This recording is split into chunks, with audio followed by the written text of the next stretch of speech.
we discussed how in order to meet a goal, there's an end and there's a means. With any goal, there's the goal itself, which is the end, the desired outcome. And then, but in order to achieve that goal, you need a plan. You need a means to achieve the goal. We know there's an expression, do the means justify the end? You know that expression in English. So sometimes you have to say, okay, this is my outcome. Does my outcome fit what my means or what my plan was to achieve the goal? So we said in this class, what we're trying to talk about is, of course, Sheva mitzvahs b'nei noach, but Sheva mitzvahs b'nei noach, say that 10 times fast. It's the goal. That's what we want to see. We want to see one person, the entire world, eventually, which will be, the nations of the world will rescind idolatry. They will take on the mantle of serving Hashem as they learned it through the Torah that was given to Moshe on Har Sinai. We'll talk about that in a little bit. So the end is B'nai Noach. The means, what did we say the means was? That's why we call the class La'amim, light to the nations. So we have the means, which is the and the goal is the nation serving Hashem properly, according to halacha, according to the way they should, without any idolatry or anything foreign mixed into it. But serving Hashem purely, the way that it was mandated to Moshe by Hashem. So what did we use? We used a metaphor of a tapestry. A tapestry is a woven garment that shows a progression, like a story, tells a story. And right in the middle of this tapestry, we have this picture of B'nai Noach. And surrounding this tapestry, we have these different points of the story that'll help us achieve our goal. One of these was, we said, how are we going to be effective in our own world? Because each one of us is our own world. We're a world unto ourselves. The Rambam, the Ramchal, like we said, starts out his famous sefer, Messias Yesharim. His first chapter is called Man's Duty in His World. Why is it man's duty in his world and not man's duty in the world? That's because each and every one of us have a world unto ourselves. We're a olam unto ourselves. We're a universe unto ourselves, and we have the 4 amos of our halacha, right? And so, who do we interact with? Who do we impact? We're all moving lights as we move around on our day-to-day business, in the grocery store, at work, in our homes, wherever we might be. We are a radiating, shining light. So how does that light affect the Amim, the people? So that was the second part of our tapestry the first part of our tapestry is, we asked a question. We said, okay, we've had the Torah, we're the Jewish people, we know that the Jewish people are the light to the nations. And so why isn't the whole world already B'nai Noach? We've had it for millennia. How many people can say we've been doing something for millennia? I mean, look at how long the United States has just been a country. 200 years, right? Plus a few, right? We've been around for thousands of years, 3,500 plus, with this Torah, working to be a light unto the nations around us. So what has happened, or what is happening, that it hasn't been complete? That the nations of the world aren't already serving Hashem in this manner. Today, what is the issue? What are the challenges? What do we have to overcome? What can we strive to do to make this a reality? Well, we said that the reason is that there's so much darkness in the world. It's so dark that we said, well, if we're a light, if it's really dark, well, you should be able to see that light. If there's so much darkness, you should be able to see the light of one candle, right, in that darkness. And so if it's not being seen, what's the problem? If someone is in a room and it's dark and they can't see a candle, what is the issue? They're blind. They're blind, right? There's a blindness. So it's not so much that there is so much that there's a darkness, but over and on top of the darkness is a blindness, a scale that covers the eyes of people. From the Yetzer Hara, just covers our eyes, covers the world's eyes, and it's impossible to see right from left, good from evil, clean from unclean, etc., and so forth. So what is our challenge? Our challenge is to heal the blind. Now, we're getting into the category of Hashem's help here, right? We need to do what we can do. We need to be the best that we can be, and we need to pray that Hashem will open the eyes of the nations to see this light. So what does this entail? What is a requirement, a foundational requirement for this to take place, for this to happen? Well, we have to have something called compassion. We have to be able to see beyond our own selves and see beyond the difficulties of our own challenges and have compassion enough to say, even in our davening, Hashem, open the eyes of the nations around us that they may be able to see this light that we are shining in the universe. Hashem, only you can do this. Only you can make this miracle. And it has been prophesied that as time moves forward, as we approach the heels of Mashiach, some say we're in the heels of Mashiach. That means that we're at the point where Mashiach is going to reveal himself, that this is going to start to unfolding very rapidly. How do we know that this is happening? Well, this idea of beginning to share the light of the 7 mitzvahs of Bnei Noach has been happening more and more. In the 1990s, the Ask Noach, an organization, came to light, and it's a big organization, and there are different groups around, and we're going to see from the Rebbe himself. We're going to go out into the hall in a few minutes, and we're going to watch a video of the Rabbi Schneerson, the Rebbe, giving the challenge, saying this is what we need to do. It's time. There was a time in the past when, because of the antagonism of the nations, when we were spread about the nations, it was very difficult to even be Jewish, much less say, there is a way for the nations through us, through Judaism, through the 7, as it was given to Moshe in the Torah, to serve Hashem. So this illumination, we have to be able to illuminate, and in order to illuminate, we need to be able to, the nations need to be able to see. So what are these 7 mitzvahs? So I'm going to go ahead, and actually this week, last week we didn't even mention them. But that's interesting. We're talking about Sheva Mitzvah Noach, but we haven't even mentioned them. Like I said, that's a part of it, but this is the goal. Okay. So let's first look at what they are. So the Almighty gave to Adam Arishan, the first man, 6 commandments. These 6 commandments are the following. Okay, now, we say there were 7 mitzvahs b'nei Noach, 7 commandments of the children of Noach. So the 7th was actually given to Noach. We'll see. Okay, so 6 precepts were commanded to Adam Arishan. Al avoida zeira, to not worship idols. That's number 1. Okay, now you'll notice as we go through these that they're all in the negative. Thou shalt not. They're lo se'ases. Now, we can say, Hashem, why all lo se'ases? Why is it most of these all in the negative? Only one of them is a positive commandment. Why? And we're going to see as we move forward how we could say, wouldn't it have been more positive, more upbeat, if the mitzvahs would have been given in the positive side rather than the negative side? But we're going to see as we move forward that actually the concept of a lo se'ase, a thou shalt not, you shall not do, the negative commandment is very, very powerful and integral into the process of the unification of Hashem's name in the universe. It's a part of the plan. The negative, we have 365 commandments in the Torah, negative commandments, 248 positive commandments. There's more nots than there is do's. And you say, wow, why wasn't it all expressed in do's? Why do not? We're going to explain why.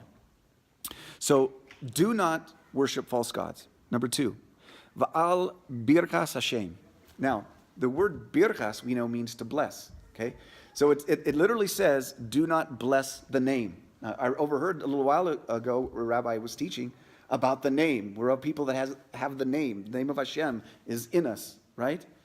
So why does it say don't bless the name? Well, that's a euphemism that means don't curse, because the rabbis were very, very careful to always try to avoid using negative speech. So they would use this euphemism, al birkas Hashem, do not curse God. Okay, number 3, va'al shafichus domim, means literally don't kill, don't shed blood, don't murder. Okay, number 4, va'al gilwi arois. Okay, al gilwi arois is not to have. It's basically what it is. It's the laws to not have inappropriate relations. Okay, intimate relations. So it's about incest and adultery. Okay, the penultimate, va'al hagozel, do not steal. Va'al hadinim. Now, this is the only positive of these six that were said so far, but the one that was given to Noach, which we'll see, is also a negative. What is va'al hadinim? Okay, it is to set up places for din, courts of justice. So this is the positive commandment, the command to set up among the nations. They have this mandate to set up courts of justice. Why? To uphold all the other six. And the other six was given to Adam, was given to Noach. All right, in Bereshit 9:4, okay, you may not eat flesh with its life. Okay, it's aver mina hayim. Do not tear the limb of a living animal. Basically, and what is that? We're going to talk about it in the positive section, but we're not supposed to be cruel to animals. All right, and it has a lot of depth. And as you can see here, here's the Shulchan Aruch for the 7 mitzvahs of Noah. Okay, this is you can see that it's fine print. Okay, this is 7 mitzvahs, and it doesn't even cover everything. Okay, courts of justice isn't covered in here. So what does this demonstrate? That while there are 7 commandments, they have branches and they have details.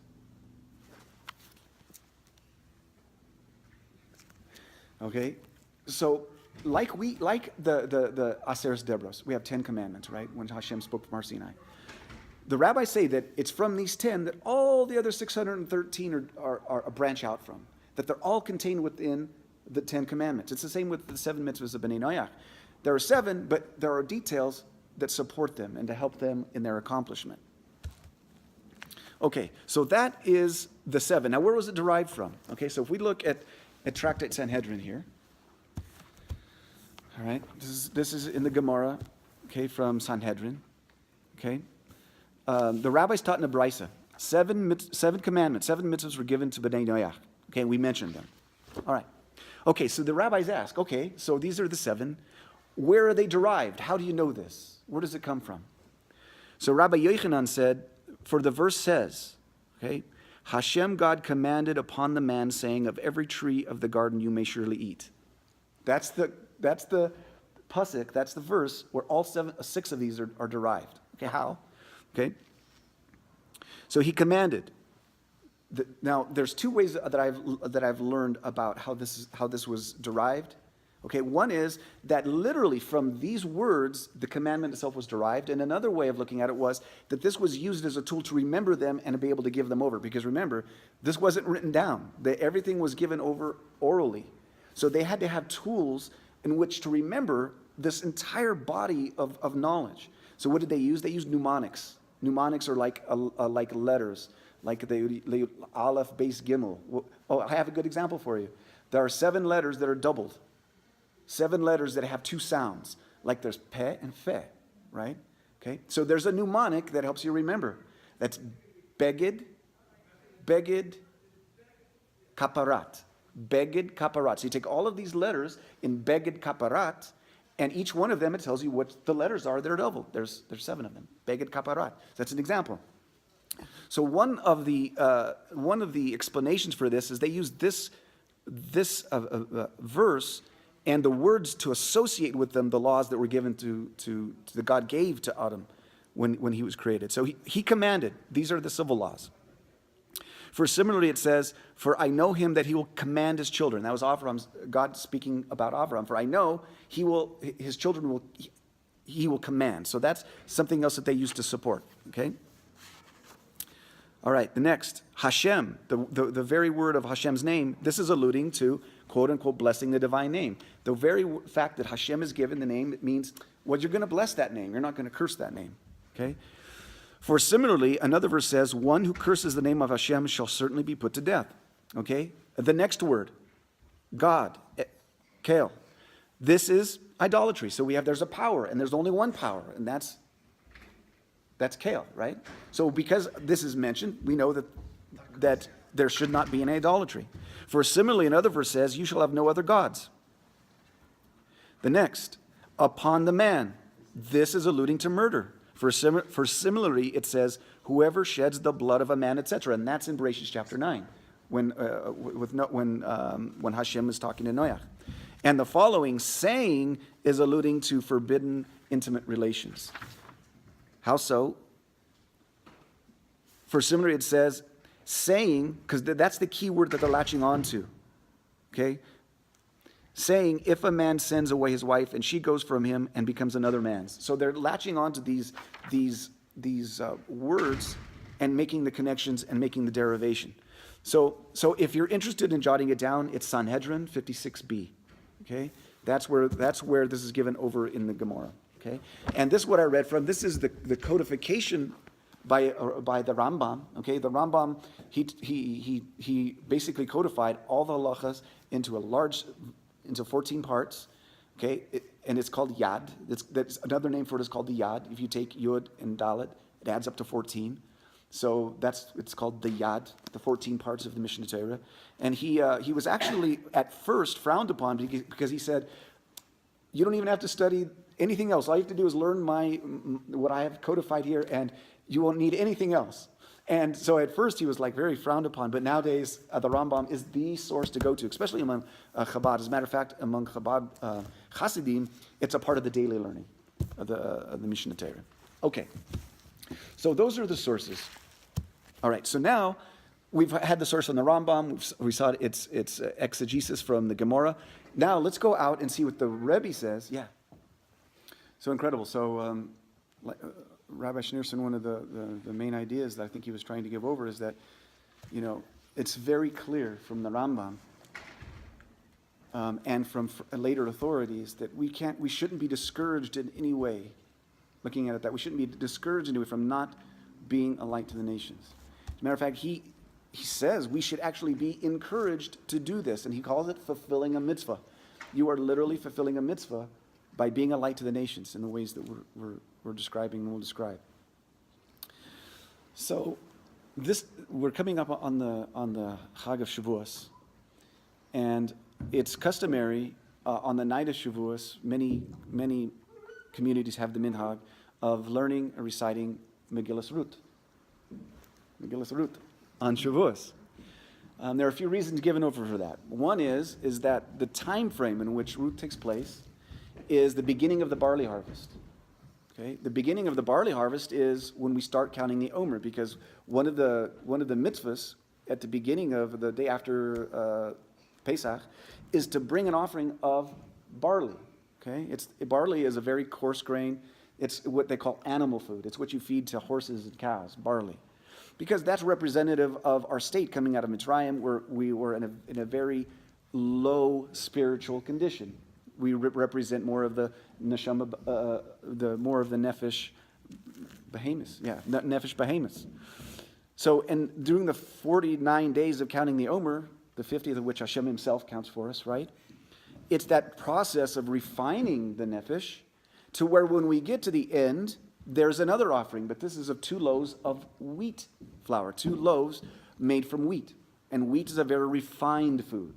So we go from barley to wheat during this time of the counting of the Omer. We're preparing ourselves. So in Pesach, we strip away all ego, right? We get down just to rid the chometz completely, and we're down to only matzah, right? Even at the Seder is indicative of this. What do we do in a Seder? We don't do anything we want during the Seder. Every single act is prescribed for us. We take our imagination out of the picture. We take our desires and our intent out of the picture, and there is a Seder, an order. You're not even supposed to drink anything except when you come to the cup. You're only supposed to drink the cup in the right way, right? We take the cup and we lean and we drink it. We're even told how to sit, right? And between that cup and the next, you're not supposed to drink anything. You're only supposed to do and eat and drink exactly as it goes to the Seder. That's the point we should be when we start this process of counting the Omer. Just shed yourself of your ego, of your imagination, and we're going to work up to the place by refinement of the nefesh to where we can have again leaven which represents my creativity, my ability to I guess that's the best word, my ability to be creative in my relationship, to where now it's not so much a Seder, now it's more like, wow, just basking in the glow of Hashem as we receive the Torah. So that's another reason. So that's the first reason. The second reason is that during this time, we're given the Torah. And Ruth is the archetypal picture of someone who forsakes everything and receives the Torah. How does she do that? By becoming a gerus. She is that perfect picture of someone who converts to Judaism, and she received the Torah. And we received the Torah during this time. Okay? So Ruth gives us an incredible fundamental principle for what we're talking about here. Okay? What part of her tapestry we're talking about? We're talking about kind of a blend between helping someone to wake up. Now remember, we know we own the Torah. We know it's our Torah. We know that we've been the Jewish people, Avraham, Yitzhak, Yaakov, the Shavatim, and all of their children, the Jewish people, right? The tribe of Israel and all of their descendants received the Torah, and the Jews of today are those same people. I'm just going to kind of interject in here. You know, a lot of people don't even know that the Jews of today are the same Israelites that received the Torah. They're like, wait. See, this is those wake-up moments that we need to help people have, those aha, when they can chap something. Because there's a saying, and you might have heard it, some things are taught, others are caught. Have you ever heard that expression? You can teach something to someone, and you can go over and over it again until they go, aha! Something, they just catch it. And once they hop it, grasp it, it's theirs, and it belongs to them. So a lot of these situations, the God willing we will see in our encounters, is we're going to see people attracted by the light that we represent, by being the best we can be. Rabbi brought it up a little while ago. He says, no matter where you're, even on the bus, we should be the first one to help. We should be being an example of the perfect human being. That's how we're light. That's how we are attractive, okay? An attractive form of light. And what about an expose? We're talking about also a light that exposes, okay? We need to be that kind of light too. So this fundamental principle that Ruth embodies has to do with a part of this awakening of an individual, a human being, of how to approach the idea, the concept of a greater being, higher power, God. Okay?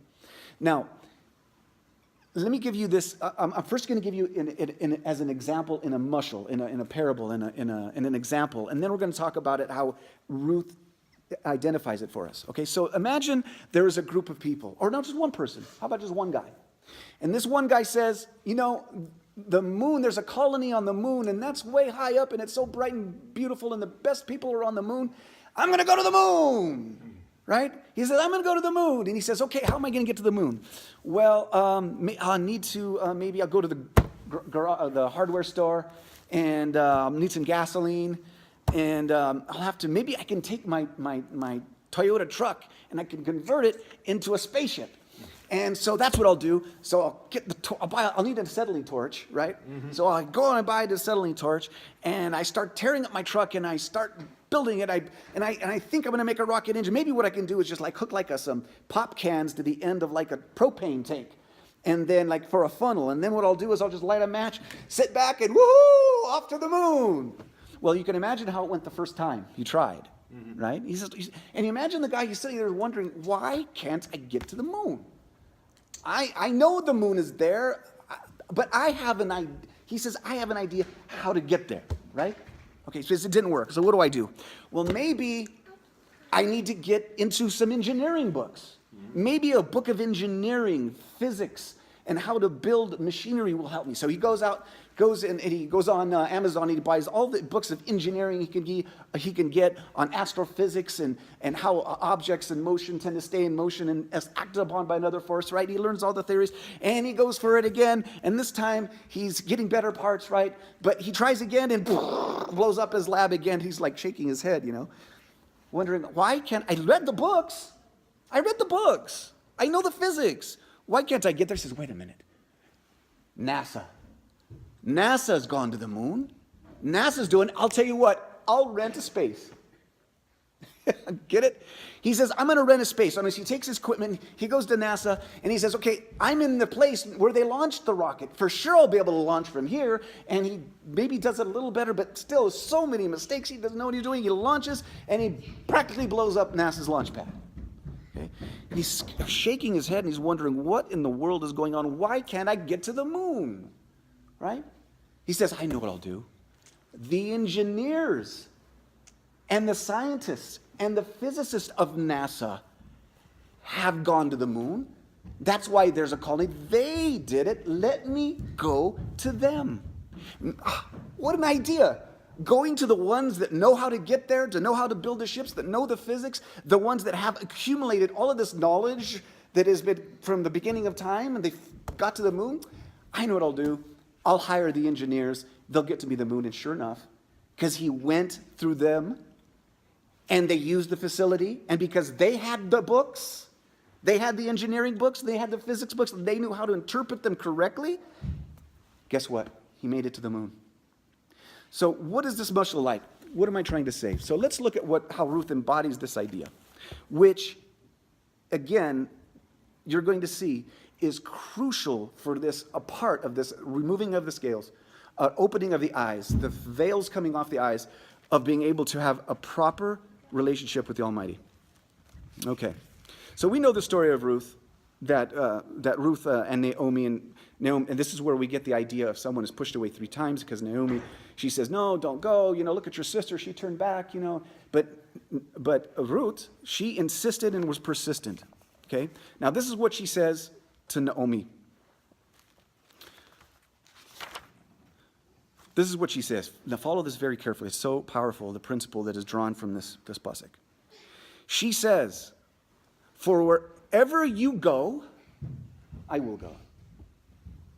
Where you lodge or make your resting place, where you settle, that's where I will.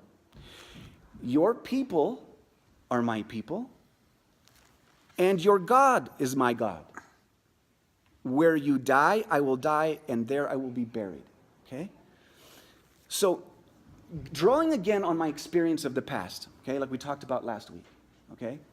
Coming to the idea and the knowledge of God in emes, in truth, there must be a proper channel to make contact, to touch this emes. It's interesting to note that the word emes is aleph, mem, tov. Now, if you pronounce it emet, it means truth. If you pronounce it amat, it means a channel. It means I can't think of another word but channel. It's something that constrains the flow of something to go in its proper direction. Okay? A channel, like a channel of water. The word amat is used in the Beis Hamikdash. We read this before Pesach, when we go over the laws before Pesach, in between Mincha and Ma'ariv there. It says that there was a channel, that went through the courtyard where they were doing the slaughtering. And what they would do, because there was so much blood involved, they would dam up the one side, they would put a block down, the courtyard would fill it with water, then they would release it and it would wash it out. This amat, this channel that guided the water, okay, a channel holding the water. Now this channel is the same word for emes. There is a channel, there is a path to touch emes. Now every group out there says we have the truth. I used to go on the streets and say, hear the truth, and I was a fire and brimstone preacher you wouldn't believe. I was on the streets in the worst part of one of the worst towns, and this guy, one eye dilated this big, the other dilated this big. I'm going to cut your head off. And I'm like, okay. I know, but because we were so convinced in the truth. Why? Why were we so convinced that was the truth? And why now do we know that the amat to emet is through this process that I'm describing here? How? It was by this wake-up call of understanding how this amat must progress, and Ruth teaches it to us. It doesn't say, you notice she doesn't first say, God shall be God for me, right? The moon, I'm going to the moon. She doesn't first start with God. What can happen when someone says, okay, you've convinced me there's a God, but I want to believe in him how I want to believe in him. My own imagination is what is going to create this image, a picture of who this divine being is, right? Because if I only believe in this powerful being, but not the engineering books, right? Then I'm free. If I say, no, forget the books that talk about who this God, I want to know God himself. It becomes a figment of my imagination. I'm going to miss the moon. I'm going to miss the mark, and it's going to be a terrible tragedy because I'm going about this the wrong way. But what if he says, okay, all right, I've tried it. I've tried finding out who this God is. Okay, So they're scriptures. Okay, I'll look at the scriptures. Okay, but don't try to tell me what they mean. I'm just going to grab the book and I'm going to determine on my own what it means when I say that there's a God in this. Which one do I pick? I'll pick the Torah. I'll pick what we call Tanakh, right? The 26 books of the Bible. I'll pick those. Okay, but now where is he at? He is in a predicament that he has now got to try to figure out what this all means without knowing anything about it.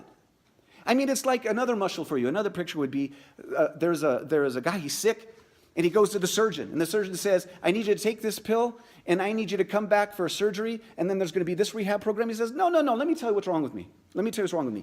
This is what's wrong with me, and you don't give me this pill, but you give me this pill, and you don't do surgery on that part, you do surgery on this part. Right? Could you imagine such a ludicrous situation? But that's how people approach God. They say, I know what God is about. And it's like that guy going to the surgeon and giving his own diagnosis. I'm giving myself my own diagnosis. Now, we're going to go back to the beginning of what she says. But we're going to jump to the middle. What does she say? She says, your people shall be my people. That was her first approach. Okay? She didn't say, your God will be my God, because there's that gray area of mistake that's possible. Why? Because if we first go through the people, it was the people that received the engineering books. God gave the book to the people, and the people know how to interpret it because God spoke to Moses, who then interpreted it correctly through the Torah Sheba'al Peh, the oral teachings that go right alongside the Torah. If you go first through the people have the book, the people know how to interpret the book, and that book and that interpretation is the Amat to the Emet. That is crucial for anyone to come through this channel and to get on the moon. If you really want to get to the moon, your people must be my people. And this is what we have got to somehow open the eyes of the nations around us. And that is a challenge, right? Because throughout all of these generations, there's been such an animosity towards the Jewish people. Look at the one of the main lahavdil, one of the main religions in the world, Christianity. What did it do? It set us aside. It says, you know what? If we leave the Jewish people in there, we can't take this book because it's about them. So we've got to supplant them. We have to move them aside, put ourselves in there. Oh, now it's talking about us. And on they take the Bible around. He says, it says about Israel. It talks about, it's Israel, but we're Israel. Right? There's that confusion I'm talking about. They got the book, but they're trying to reach the moon, but because they didn't go through the proper Amat, they're completely confused in this area. See? So if like Naomi says, we can convince people. Now, if there's blindness, this again is the purview of Hashem. When we talk to people, when we're kind to people, when we're being that light, we're hoping that Hashem will use that to take off the paruchas, move the curtain, right? And then, if we can somehow, and I don't know how, like the Rebbe said, you remember one of the criticisms the Rebbe had was, this has never been done in all the generations. How can you innovate such a program? It's basically, I think the words exactly. How can you innovate such a program that's never been done before? He says you should not let that deter you. You should not let that stop you in any way from doing what you can do. So that's what we're doing here. We're going to see what we can do. And don't create your own exemptions. He said that. And don't create your own exemptions. Don't exempt yourself because you don't know. Don't exempt yourself because, of whatever. I don't know enough. I don't need. Right. So this is what we're trying to do. We're trying to see how we can go about this. So look, she says, your people shall be my people, then your God shall be my God. But it goes even further than that with Ruth. Even further. What does she say before that? She says, wherever you go, I will go. Where you lodge, I will lodge.